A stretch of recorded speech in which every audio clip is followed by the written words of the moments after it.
In July 2025, the East China Sea became the stage for two tense aerial encounters between Chinese and Japanese military aircraft.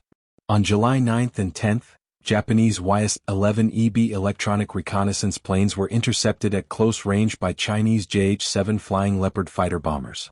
These intercepts, occurring within a 30 to 60 meter distance, involved aggressive maneuvers by Chinese pilots that have reignited fears about escalating regional tensions and the risk of broader conflict. According to defense officials, each encounter lasted between 10 and 15 minutes. The Chinese aircraft reportedly approached from below the Japanese planes, then made sudden climbs over their fuselages. Although there was no physical contact, the potential for collision was substantial. Japan responded with formal concern, describing the intercepts as reckless and dangerously close to violating international norms. These events come amid a broader context of strategic competition in East Asia, where airspace and maritime claims overlap and long-standing political disputes remain unresolved. The East China Sea is particularly sensitive. China's Air Defense Identification Zone, declared in 2013, overlaps with areas claimed by Japan, including airspace around the disputed Senkaku Islands. While China demands that foreign military aircraft identify themselves within its ADIZ, Japan does not recognize these rules and continues to operate patrol and surveillance missions through the contested area. The aircraft involved in the July encounters reflect the layered nature of regional military capacity. Japan's YS-11EB, a modified civilian turboprop originally developed in the early 1960s, is used for electronic intelligence gathering, including intercepting radar and communication signals. China's JH-7, developed in the late 1980s, is a twin-engine fighter bomber capable of carrying air-to-air missiles and conducting maritime strike missions. While both platforms are aging, their continued deployment highlights how older technology is still playing an active role in today's geopolitical contests. China's use of the JH-7 in these intercepts is strategically notable. The aircraft's high fuel capacity and strong low-speed handling make it ideal for intercepting slower, propeller-driven aircraft like the YS-11EB. Its selection for this mission could signal Beijing's desire to assert authority in the region without risking its more advanced aircraft platforms in potentially volatile operations. Yet the maneuvers described, multiple passes, rapid vertical climbs and close proximity flyovers, raise serious questions about China's willingness to engage in high-risk military behavior. This is not the first time Chinese fighter jets have engaged in provocative maneuvers against Japanese aircraft. In 2014, a similar incident occurred when a Chinese Su-27 flew within 30 meters of a Japanese reconnaissance plane. However, the frequency and boldness of such encounters appear to be increasing.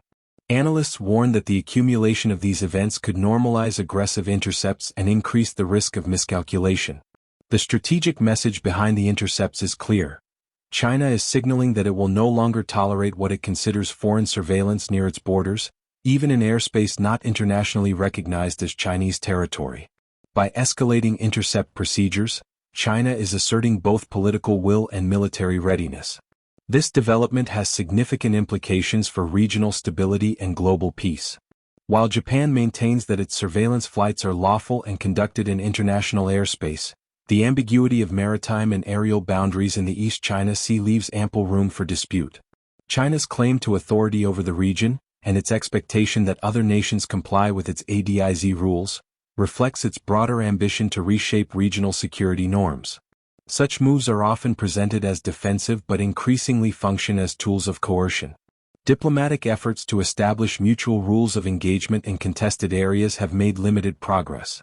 In the absence of binding agreements or shared protocols, pilots rely on professionalism and restraint to avoid escalation. Yet even highly trained aviators are subject to human error, equipment failure, and unpredictable reactions in tense situations. A single incident, a miscalculated distance, a stalled engine, a misunderstood radio transmission, could spark an international crisis. China's military assertiveness is not limited to the air. Over the past decade, Beijing has expanded its naval presence, constructed artificial islands in the South China Sea, and increased gray zone operations across the Western Pacific. Its approach blends legal ambiguity, military signaling, and infrastructure development to quietly shift the regional balance of power. The recent air intercepts reflect this same strategy, low-level confrontations that accumulate into strategic gains over time. The Japanese YS-11EB involved in the incident belongs to a lineage of aircraft that holds historical significance. The YS-11 was Japan's first post-war commercial aircraft, developed to revitalize its aerospace industry in the 1960s. Only 182 were produced. While no longer used for commercial flights, the aircraft found a second life in military roles.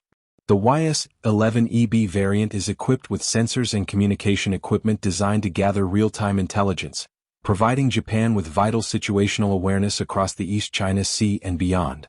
Although the YS-11 platform is gradually being replaced by more modern systems such as the RC-2, its continued use speaks to its reliability and to Japan's persistent need for surveillance capacity in an increasingly unpredictable environment. China's decision to intercept these reconnaissance flights, despite their outdated platforms, indicates that even non-aggressive monitoring missions are now being interpreted as strategic threats.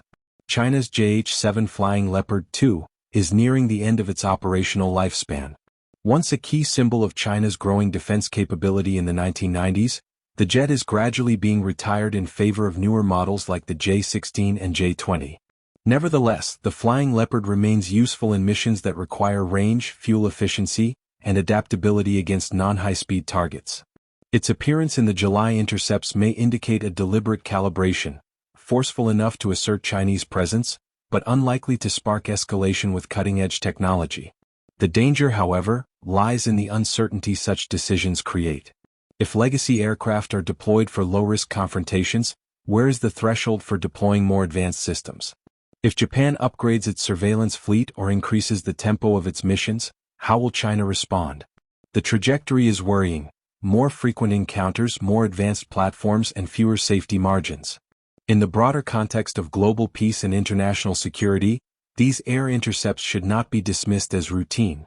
They signal a shift toward increasingly aggressive behavior by a rising military power seeking to redefine the rules of engagement in contested zones.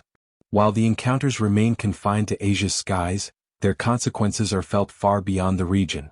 As one of the world's largest economies and a permanent member of the United Nations Security Council, China's military actions carry global implications. The path forward must include renewed diplomatic engagement, regional confidence-building measures, and transparent communication channels between militaries. Without these, close encounters in the air may soon be followed by crises on the ground. The lesson from history is clear: unchecked military posturing in tense environments seldom ends quietly. What remains unclear is whether the international community will act early enough to prevent an avoidable conflict, or whether the world will watch as another spark, born in the contested skies of East Asia, grows into a fire no one can control.